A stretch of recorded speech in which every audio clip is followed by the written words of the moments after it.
الحمد لله الذي أحيانا بعدما أماتنا وإليه النشور.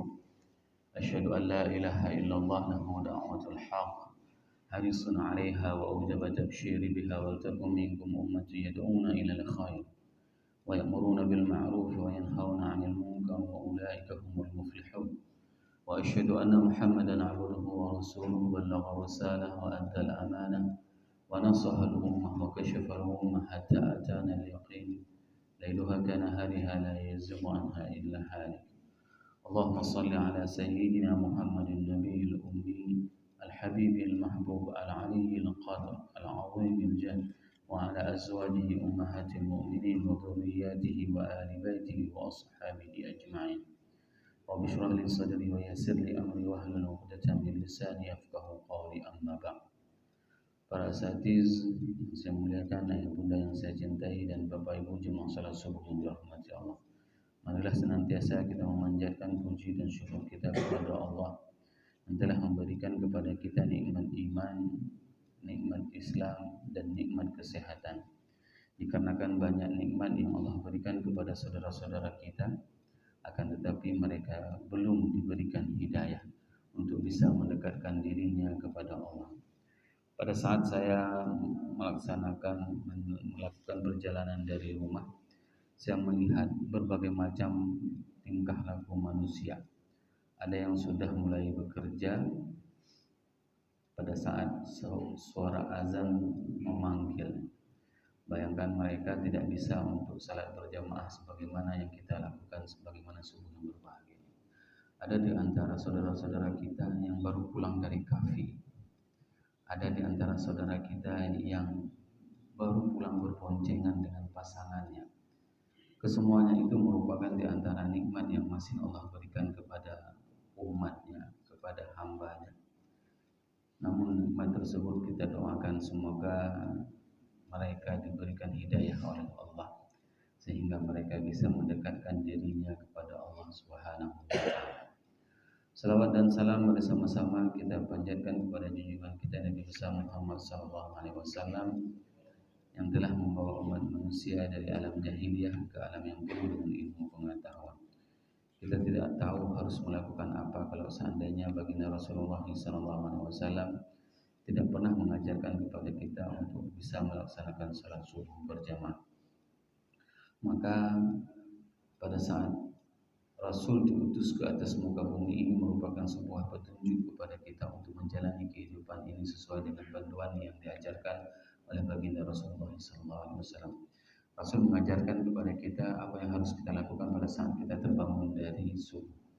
Pada saat kita terbangun, Rasul memberikan sebuah amalan yang itu sangat baik bagi kita, yaitu bersiwak. Bersiwak itu dengan mengikat gigi kita dengan kayu, di mana secara medis diketahui ternyata apa yang disampaikan oleh baginda Rasulullah SAW itu ternyata bisa membuat enzim-enzim yang ada di tenggorokan kita itu akan mengalir ke dalam usus kita, sehingga usus kita itu akan jauh lebih sehat pada saat seseorang itu bersiwak setiap dia bangun subuh. Maka apapun yang diperintahkan oleh baginda Rasulullah, yang diberikan contoh oleh baginda Rasulullah, ini merupakan sebagai pedoman hidup. Kalau kita melaksanakannya, maka itu adalah keberkahan bagi kehidupan kita. Hanya saja, apakah kita mau melakukannya atau kita mengabaikan setelah kita mengetahui apa yang diperintahkan oleh baginda Rasulullah SAW.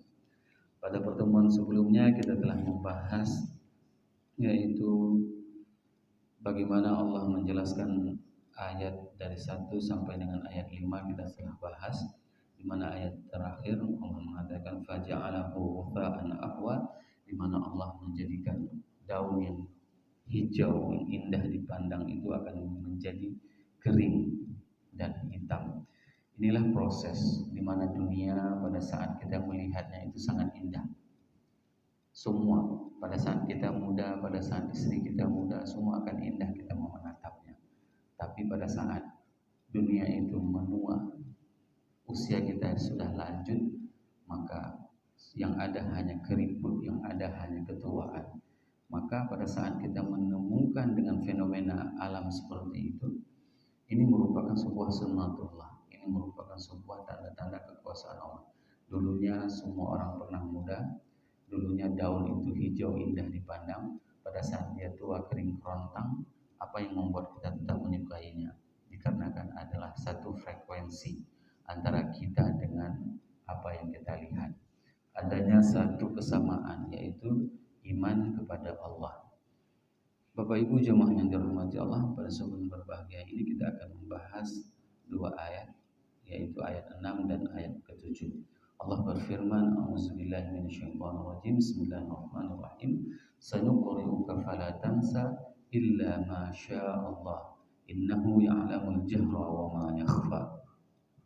Imam Ibnu Ashur di dalam tafsirnya At-Tahrir wa Tanwir, beliau menjelaskan, fahadha mawqi'un bayanun sharih. Ini merupakan penjelasan yang sangat-sangat jelas biwa'dihi, dengan janji Allah, bi annahu sayu'simahu minan nisyan ma yuqri'uhu fayablughuhu kama auha ilaihi wa yahfazuhu. Ini merupakan sebuah janji pasti dari Allah pada saat Allah memberikan jaminan kepada baginda Rasulullah SAW terhadap apapun yang diterima wahyu oleh baginda Rasulullah, itu tidak akan pernah lupa. Itu tidak akan pernah terlewatkan oleh baginda Rasulullah SAW. Untuk apa? Untuk supaya itu wahyu tersebut itu semuanya disampaikan kepada kita. Jadi tidak ada satupun yang disampaikan oleh Jibril kepada baginda Rasulullah SAW itu ada yang terlewatkan. Tidak ada. Semuanya telah disampaikan oleh baginda Rasulullah SAW. Qad balaghat ar-risalah wa addaital amanah wa nasahal ummah wa kashafal ummah. Ini merupakan kesaksian kita kepada Rasulullah SAW, sama seperti kesaksian kita di subuh pagi yang berbahagia ini, bahwasanya kita membacakan dua ayat Allah menandakan Rasul telah menyampaikan kepada kita, sanuqri'uka fala tansa. Nah, Imam Ibnu Ashur di sini menjelaskan, wa kana mimma yuharriku safitiyahu wa lisanahu yuridu an yahfazahu wa yakhsha an yatalaffaz alaihi faqila lahu la tuharrik bihi lisanaka lita'jala bih inna alaina jam'ahu wa qur'ana. Di sini menunjukkan bahwasanya pada saat wahyu itu diturunkan kepada baginda Rasulullah SAW, Rasul ingin menggerakkan bibirnya, mulutnya itu lebih cepat. Ya, kenapa? Karena suasana pada saat Jibril datang itu membuat gemetaran Rasulullah SAW. Sehingga apa? Wa yakhsha, dan Rasul itu merasa khawatir kalau seandainya Rasul itu tidak bisa menghafal apa yang dibacakan oleh malaikat Jibril. Sehingga Allah berpesan, diturunkannya ayat Al-Qiyamah ayat 16 dan 17, la tuharrik bihi lisanak, jangan engkau gerakkan terlebih dahulu lisanmu, lita'jala, sehingga engkau itu terburu-buru. Inna alaina jam'ahu wa qur'an, sesungguhnya kamilah yang menghimpun Quran itu di dalam dadamu dan kami akan membacanya. Maka ini salah satu metode pada saat kami di Timur Tengah di Mesir, Quran itu kita hafalkan. Kita dihafalkan Quran kepada anak-anak kecil itu bukan mereka dengan disuruh hafal. Cobalah praktekkan dengan anak-anak kita di rumah hari ini. Anak umur 3 sampai dengan 7 tahun, cara membaca Qur'annya itu adalah dengan kita menghafalkannya, membacakannya. Kami di sana di Mesir melihat anak-anak kecil dari umur 3 tahun sampai dengan 7 tahun, mereka belajar di madrasah yang namanya kutab. Di sekolah namanya kutab. Mereka datang ke kutab itu dibacakan Quran. Dibacakan. Bismillahirrahmanirrahim. Qul huwallahu ahad. Anak itu mengikutnya. Allahus samad. Anak itu mengikutnya. Diulang sampai terhafal. Jadi anak-anak itu memang tidak bisa membaca seperti kita membaca hari ini. Dan pendengaran itu jauh lebih kuat. Pada saat mereka mendengarkan apa yang dibaca, kefasihannya itu adalah sangat benar. Maka ini yang harus kita terapkan pada saat kita ingin menghafalkan Quran kepada anak kita. maka harus ada kontribusi kita orang tuanya. Jangan hanya kita menitipkan anak kita ke tempat pengajian, tidak salah. Tidak salah, tapi kontribusi orang tua itu jauh lebih besar. Peran orang tua dalam mendidik anak itu jauh lebih besar sehingga mereka akan menjadi hafiz. Hari ini berapa banyak di antara kita yang sama sekali tidak pernah menghafalkan anak kita Quran. Bagaimana nanti kita harus mempertanggungjawabkannya nanti di hari akhirat di hadapan Allah. Pada saat Allah menanyakan, apakah engkau telah mengajarkan anakmu ayat-ayatku? Apa yang harus kita jawab? Maka hal yang paling terpenting bagi seorang tua itu adalah untuk mengajarkan anaknya. At least, paling tidak, dia harus mengajarkan anaknya Fatihah. Kenapa harus dengan Fatihah? Ya karena kan Fatihah itu merupakan bacaan yang akan dia baca senantiasa. Paling tidak dia salat dalam satu hari yaitu 5 kali. Maka setiap dia salat maka dia akan membacakan Fatihah. Bayangkan kita akan mengalir pahala dari bacaan yang dibacakan oleh anak kita dikarenakan kita mengajarnya Fatihah dengan benar. Kami alumni Timur Tengah melakukan beberapa kegiatan yaitu klinik Fatihah, pembenaran cara membaca Al-Fatihah. Dan banyak di antara kita yang masih salah di dalam membacakan Fatihah. Kesalahan yang paling besar pada saat kita membaca huruf za, ya, huruf za. Setelah itu kita menghidupkan, terdapat qalqalah, ghairil magh, itu yang paling banyak terjadi kesalahan pada saat imam membacakan Fatihah. Sebenarnya tidak ada hidup di situ. Ghairil maghdubi alaihim, bukan bi alaihim, tapi bi alaihim waladdallin. Jadi mulut itu memang dipenuhkan sehingga apa? Pada saat kita membaca setiap ayat Al-Quran yang kita store kepada syekh kita itu diperhatikan. Duduk berhadapan, itu cara belajar Quran yang benar sehingga beliau baru akan memberikan ijazah sanad bacaan kita ayat per ayat, surat per surat, sehingga kita kalau menghafalnya 30 juz maka bacaan kita itu akan tersambung dengan baginda Rasulullah SAW. Bapak Ibu jamaah yang dirahmati Allah, surat Qiyamah tersebut la tuharrik bihi lisanak, jangan engkau gerakkan lisanmu wahai Muhammad, engkau tidak perlu khawatir terhadap ayat yang dibacakan oleh Jibril.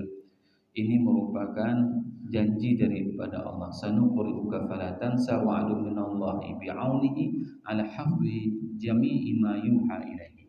Bahwasanya Allah berjanji kepada Nabi Muhammad SAW untuk bisa menghafalkan semua apa yang dibacakan oleh Jibril kepada Nabi Muhammad SAW. Wasin sanuqri'uka, itu ada sin di awalnya, alamatun ala istiqbalil madkhuriha wa hiya tufidu ta'kid. Ini merupakan sebuah penguatan ta'kid husulul fi'il, bahwasanya ini akan pasti terjadi. Bahwasanya Nabi Muhammad itu pasti bisa menghafal semua Al-Quran. Sanuqri'uka, bahwasanya ini pasti akan terjadi. Wa khassatan idza iqtaranat bi fi'lin hasil fi waqti takallum, dan terkhusus pada saat itu digandengkan dengan fi'il hasil pada waktu berbicara. Bapak Ibu jemaah yang dirahmati Allah, wa isnadil iqra, ya, sanuqri'uka, disandingkan kata-kata iqra tersebut kepada Allah, ini merupakan majaz aqli, li'annahu ja'ilun kalam makru'un wa amar bi'iqranihi. Ini merupakan semuanya ungkapan dan perkataan dari Allah. Tidak ada satupun apapun yang diucapkan oleh baginda Rasulullah SAW itu merupakan keinginan dari baginda Rasulullah SAW. Sehingga pada saat Rasul itu salah maka akan ditegur oleh Allah. Maka inilah yang dibenarkan, bahwasanya wa ma yantiqu anil hawa in huwa illa wahyun yuha. Apapun tindakan yang dilakukan oleh Rasulullah itu adalah atas petunjuk dari Allah. Wan nisyan, adapun kata-kata falatansa tersebut, kata-kata nisyan itu merupakan istinaf fi qawlihi illa masya Allah. Di sini dijelaskan bahwasanya ada terjadi lupa bagi Nabi itu kecuali yang diizinkan oleh Allah. Nabi juga lupa. Hal ini diungkapkan oleh mufassirin bahwasanya ada dua kategori lupa yang pernah terjadi sama Rasulullah SAW. Pertama, yaitu adanya yang dinamakan dengan nasakh dan mansukh. Ayat tersebut tidak berlaku lagi. Dikarenakan apa? Dilupakan. Bacaannya tidak dibenarkan lagi. Contoh, misalnya seperti firman Allah, Asy-syaikhu wasy-syaikhatu idza zana farjumuhuma. Orang tua laki-laki dan orang tua perempuan apabila berzina maka dirajam keduanya. Ayat ini sudah dinasakh, ya. Az-zani waz-zaniyatu ini penggantinya. Jadi sehingga bacaan ayat tadi itu tidak pernah kita mendapatkannya lagi. Yang kedua, bentuk lupa yang terjadi pada Rasulullah SAW itu adalah sebagaimana yang terdapat di dalam Sahih Bukhari, yang hadis yang diriwayatkan oleh Ibunda Aisyah. Sami'a an-nabi rajulan yaqra'u min al-lail bil masjid faqala yarhamullah faqad adhkarani kadza wa kadza ayatun istaqadnaha aw kuntu unsitaha min suratin kadza wa kadza wa fihi anna Rasulullah sallallahu alaihi wasallam asqata ayat fi qira'atihi fi shalah. Bahwasanya Nabi Muhammad sallallahu alaihi wasallam terlupa bacaannya pada sebuah surat di dalam Al-Qur'an. Rasul salat dan terlupa. Ini Rasulullah terjadi. Setelah itu apa yang terjadi? Fasa'alahu Ubay ibn Ka'ab. Maka bertanya Ubay ibn Ka'ab, Nusikhat, apakah ayat tersebut telah dihapus? Ya. Ubay menanyakan kepada Rasulullah, apakah ayat tersebut terhapus wahai Rasulullah? Faqala nasitaha, aku melupakan, aku terlupa ayat tersebut. Pada saat ada ayat yang terlewatkan yang dibacakan oleh Rasulullah SAW, maka Ubay mengingatkan kepada Rasulullah, bertanya, wahai Rasulullah, ada ayat yang tertinggal tadi, apakah itu sudah dihapus? Apa itu sudah dinasakh? Ya. Maka Rasul menjawab pada saat itu adalah, aku terlupa terhadap ayat tersebut. Wa jumlah innahu ya'lamul jahra wa ma yakhfa, sesungguhnya Allah mengetahui apa yang nyata dan apa yang tersembunyi. Minal Qur'an min qabilil jahri falillahi ya'lamu wa ma yansahu fayasqatuhu minal Qur'an wa huwa min qabilil khafi faya'lamu Allahu annahu ikhtafa fi hafadhatihi hina qira'at falam yubarrizu ila nafsihi. Bahwasanya Allah mengetahui apapun yang terungkap dari Rasulullah SAW pada saat Rasul membacakannya. Jika itu terlupa maka Allah mengetahui, dan apa yang tidak terbaca oleh Rasul itu juga diketahui.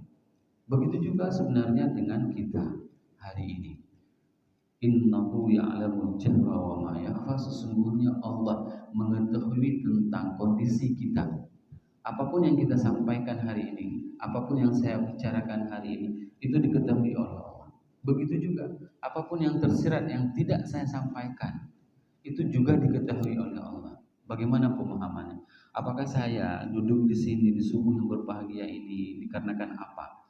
Apakah dikarenakan ingin dinilai oleh jamaah bahwasanya saya tidak pernah absen, agar saya dipuji oleh jamaah, agar saya mendapatkan pujian, penghormatan? Itu semua diketahui oleh Allah. Apa maksud yang lahir dan apa maksud yang tidak lahir dari setiap perbuatan yang kita lakukan. Maka pada saat kita mengetahui bahwasanya Allah mengetahui apa yang kita nyatakan dan apa yang tidak kita nyatakan, kenapa kita tidak membenarkan niat kita?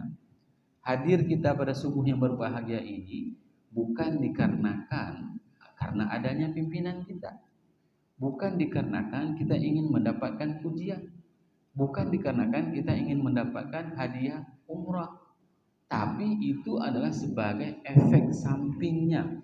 Pada saat kita taat kepada Allah, melakukan salat 5 waktu di masjid, maka ada dampak-dampak yang akan diberikan oleh Allah. Wa yarzuqhu min haitsu la yahtasib. Sehingga Allah akan memberikan rezeki kepada kita dari segi yang tidak kita sangka-sangka. Kita rajin salat, tahu-tahunya Allah berkehendak kepada kita. Allah memilih kita untuk berangkat menjadi umrah. Ini adalah rezeki. Tapi yang perlu kita lakukan adalah luruskan niat kita. Kenapa? Karena Allah mengetahui apapun yang kita lahirkan dan apa yang belum kita lahirkan dan tidak kita lahirkan. Sehingga semua amal kita itu tidak pernah kita persembahkan kepada makhluk. Semua amal kita itu kita lakukan hanya untuk mendapatkan ridha dari Allah. Semoga dua ayat ini bisa mendekatkan diri kita kepada Allah dan bertambah kecintaan kita kepada Allah dan kepada Rasulullah SAW. InsyaAllah kita akan sambung dengan ayat 8 pada pertemuan yang akan datang. Subhanakallahumma wa bihamdika asyhadu an la ilaha illa anta astaghfiruka wa atubu ilaik. Assalamualaikum warahmatullahi wabarakatuh.